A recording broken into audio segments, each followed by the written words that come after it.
I think a lot of it starts with that self-reflection because a lot of people, myself included, you get busy with your day to day and you're not really thinking about, 5 years down the road or what you want your life to look like. What other advice would you suggest, or any other strategies on before making the transition? What are some things that you should be, like, a job seeker should be thinking about? And then just because you jump into something and try it doesn't mean you're stuck there for 40 years, right? You can always change your mind. You can always change your job. And so helping other people kind of figure out what direction they want to take their career has been something that I found really exciting.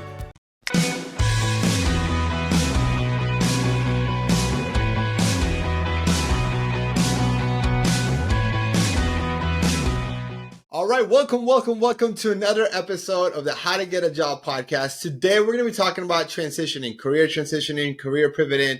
And this is an important topic because I recently just read that now we're transitioning 7 to 8 times in our career on the lifetime of our career. And so transitioning actually becomes really common.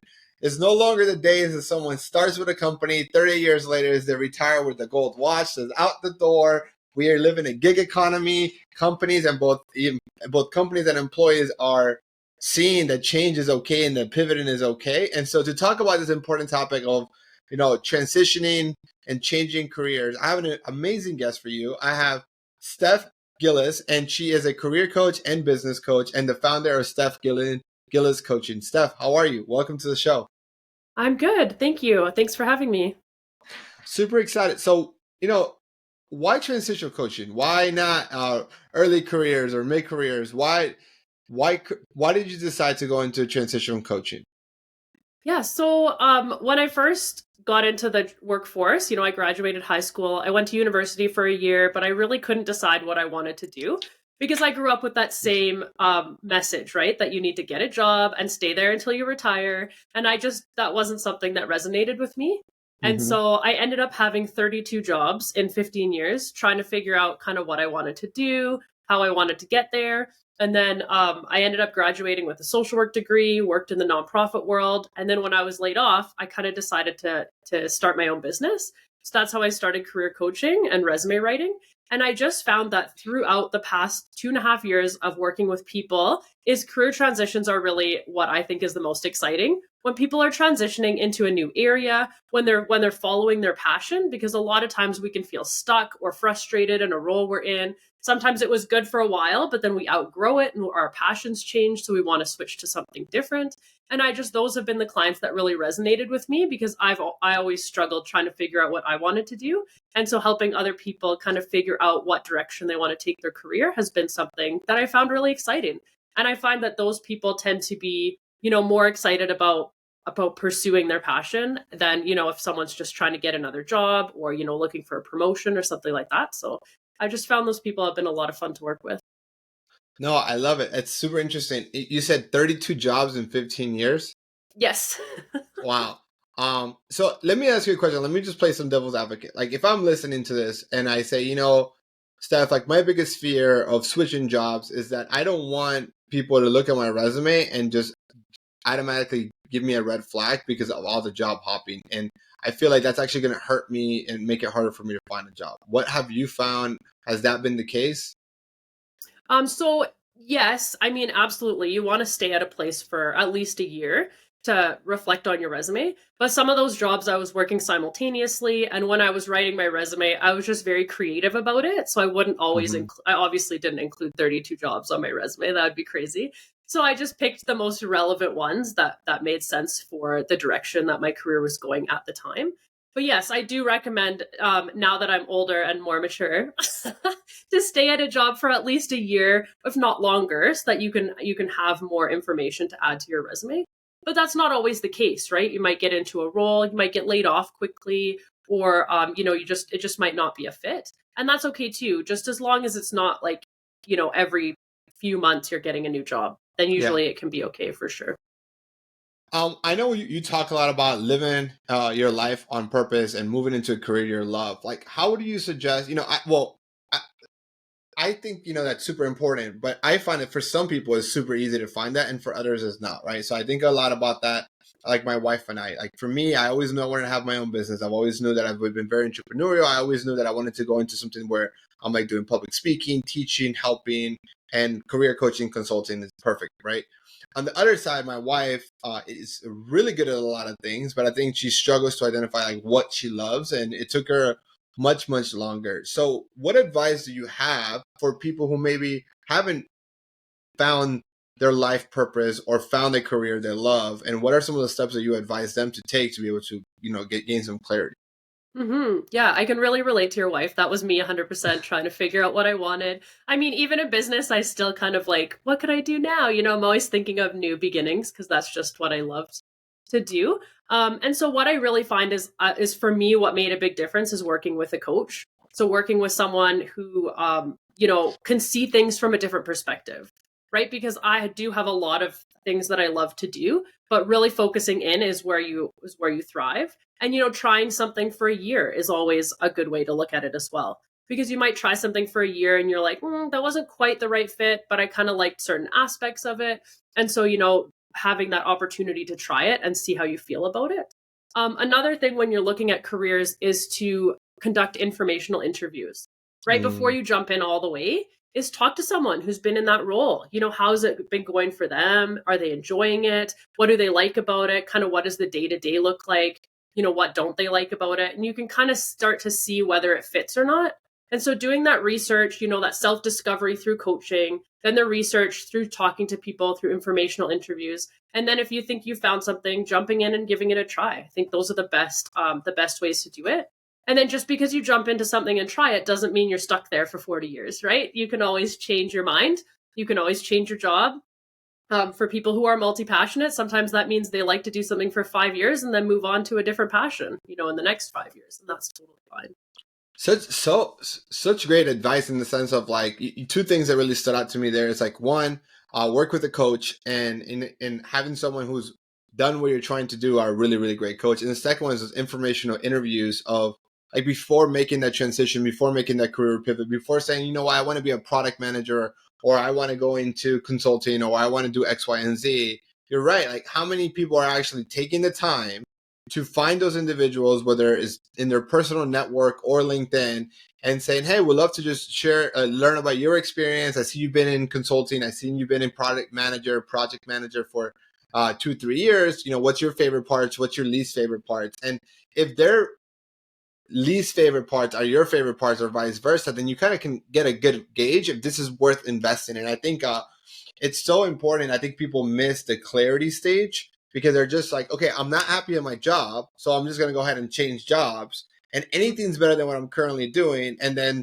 sometimes they go in and make the transition and it's not better. And they're like, and then now you're making those jumps way too much faster without taking the time. So I love that. What other advice would you suggest, or any other strategies on before making the transition? What are some things that you should be, like a job seeker should be thinking about? Yeah, I think just like going back to what you said about, people jumping into new jobs, there's always a risk when you switch jobs, right? Yeah. Like there's a risk for staying where you are if you're not happy, but then there's a risk you move into a role and you have an abusive boss, or whatever, something else happens and you just like, it's just not great. So if you do that research before you make the change, you can feel better about the change, because you can mitigate those risks, you can evaluate those risks and make sure that there's something that you're willing to take on. And so I think that's really important in that part of the process as well, because sometimes we can jump ship and then we get into a situation which was worse than we were in, and then we're frustrated even more about it. So, what are some of those trend or pivots that you've maybe noticed, like teachers to medical sales rep or nurses to medical sales rep, that maybe people listening to this, it can help them think outside the box of different careers that they can pivot? yeah, for sure. So, sorry, can you hear my dogs? You're fine. You're fine. Okay. So I think the biggest ones, the most interesting one that I dealt with was someone who was, a director level in a bank, and she didn't enjoy the banking industry, and she really wanted to move into nonprofit. And she actually ended up making the switch to a director level in nonprofit with never having worked in a nonprofit before. So that was quite interesting because she had spent most of her career, making money because her kids were young and she needed to make a certain amount of money. And then once they moved out of the house, she was interested in, pursuing her passion and doing what she actually loved. So that was quite an interesting transition. Not typical what you see, right? Typically, you see Yeah. people moving the other direction. So I thought that one was quite interesting. But I've helped a lot of people in the nonprofit world kind of break into the for-profit world so that they can, maximize their income because, Hmm. the nonprofit world tends to just pay less than the Yeah. for-profit world. And then, yes, also a lot of teachers and nurses. That is typically the people I see as well. They're the ones that get burnt out the quickest. So those are the ones that tend to, want to make transitions. And I mean, they've transitioned into everything. I've helped a teacher transition into a project management role, Hmm. into like a leadership in education, like in digital education, stuff like that. So like so many different opportunities. The one biggest thing I've learned over the past 2.5 years is if you can think of a job, it's out there somewhere. Like there's literally jobs that I didn't even know existed before I started writing resumes and career coaching. And I think that's pretty cool, right? Like it's just neat to know that there's tons of opportunities out there. Yeah, you're right.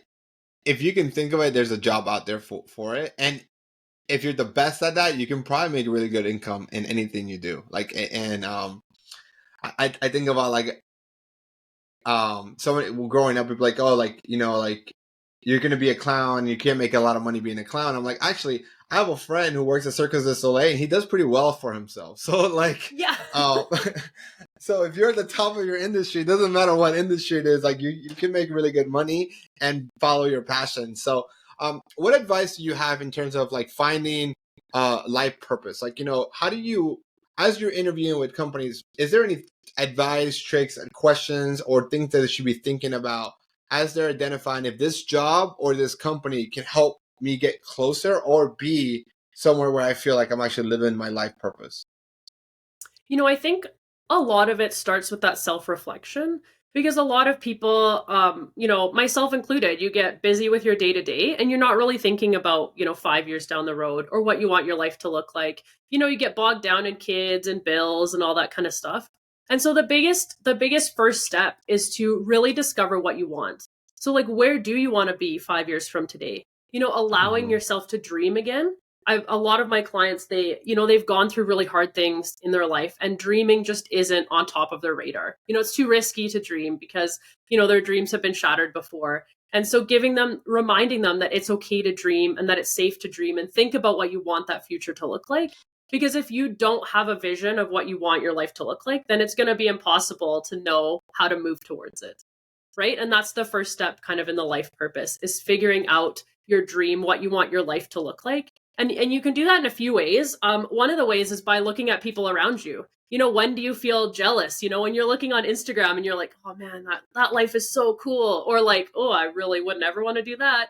Like those are indications of your deeper self telling you what you kind of want out of life. And that can be something that can be an indication. Oh, okay, maybe that's something that I'm interested in doing. If someone travels a lot and you don't travel a lot and that's something you'd like to do more of, then it's Yeah. something you can put on your radar. And so those are kinds of other ways to do it are to, create a vision board. I know lots of people don't love the vision board, and I'm not a huge vision board person, but sometimes if you're really stuck and you just don't know what you want your life to look like or what your life purpose is, going through pictures and just pulling out the ones that resonate with you and then noticing any themes that come out from it can really help you to figure out what that next step or your future is supposed to look like.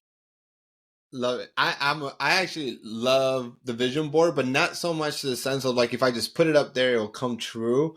But to your point of like, okay, like it helps me have a North Star to help make better decisions on a daily, weekly, monthly, quarterly, yearly basis to ultimately be able to achieve some of those goals that are there. In fact, I actually even had our team kind of talk through like, okay, here's the main areas of your life, like your health, your family, your friends, spiritually, but also like at work. And where do you see yourself in the next 0 to 5 years, 5 to 10 years, and 10-year plus? And from there, help them kind of like design that life. And I said it's totally okay if you don't have Opni, like our company, in it. Like but it's important that you understand and have a North Star so that you can kind of go there. And so I do think like identifying, like, your point, if you're scrolling on Instagram, you're like, oh, that looks really cool, I wish I could be traveling like them, or that looks really cool. And using that as an idea of like your gut is telling you, I think is super important. And then speaking to people who've done it to be able to understand what's the gap between where I am today to where I want to go, right? And what's holding me back from doing that? Is it skill gap, right? Is it a networking gap? Is it a financial gap, right? Sure, I want to travel the world. Maybe I just need to save X amount of dollars. And I think it's interesting. I just have some of my wife's college friends who I've been with my wife for so long that like I met them in college. They worked at Amazon, both of them. They were dating in college. They got married. They worked at Amazon for 5 years until their stock vested, and then they sold everything, and now they're traveling around the world. And so they're left their career, and they're like, hey, we know we can come back and get a job again.